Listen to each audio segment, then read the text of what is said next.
Prime Minister should be away. He should be announcing his resignation. For Boris Johnson, this should be over.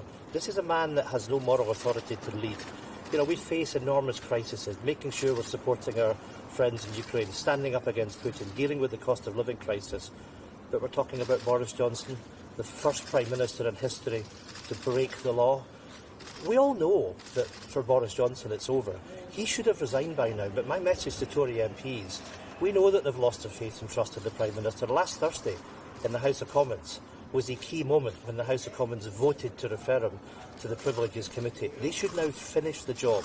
Let's make sure Boris Johnson is an ex-Prime Minister, and as soon as is possible. But do you think Tory MPs are really going to move on this? I mean, how many fines do you think they need to change their mind? This is the question. You've got someone that's lost that moral authority. He's lost the trust. He's laughed at the British people. He was partying where people were making sacrifices. Tory MPs need to have a moral backbone.